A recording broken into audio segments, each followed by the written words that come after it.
పవన్ కళ్యాణ్ చెప్పిన దానిలో రెండు అంశాలు ఉన్నాయి. అవును. ఒకటి కాక్రోచ్ పార్టీని కాక్రోచ్ సిజెపిని బీజేపీ చెప్తున్నటువంటి విద్రోహ దానిలో కూడా ఆయన దాన్ని కూడా అన్వయించుకోవచ్చు.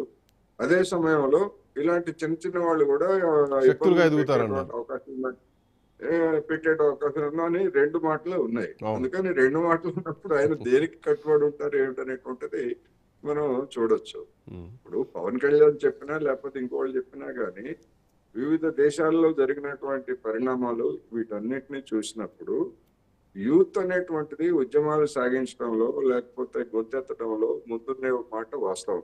కానీ వాళ్ళ ఒక్కళ్ళతోనే యూత్ తోనే అన్ని జరగవు. యూత్ కి మద్దతుగా కార్మిక వర్గము, రైతులు, ఇతర సామాజిక తరగతులు వీళ్ళందరూ ఉంటేనే అది జరుగుతుంది అనేది వివిధ దేశాల్లో జరిగినటువంటి అనుభవాలు చెప్తున్నాయి.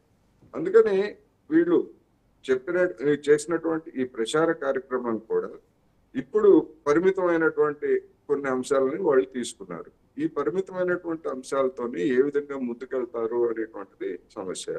ఇప్పుడు మన పవన్ కళ్యాణ్ గారు చెప్పినట్టు దేశ జాతీయ సమగ్రత జాతీయ సమగ్రత గురించి పవన్ కళ్యాణ్ గారికి ఇన్ని సంవత్సరాల తర్వాత ప్రత్యేకంగా ఢిల్లీలో సభ పెట్టి జాతీయ సమగ్రత గురించి చర్చించాల్సినటువంటి ఆలోచన ఇన్ని సంవత్సరాలకి ఎందుకు కలిగింది అనేటువంటిది సమస్య. అవును. ఎందుకు అంటే ఎందుకు అంటే నరేంద్ర మోడీ గారు అధికారానికి వచ్చినప్పటి నుంచి దేశ సమగ్రతకి, జాతీయతకు, లేకపోతే సామాజిక విభజనకు పునాదులు వేసి లేకపోతే దాన్ని మరింతగా పెంచుతున్నారనేటువంటి చర్చ మరి పవన్ కళ్యాణ్కి తెలియదా?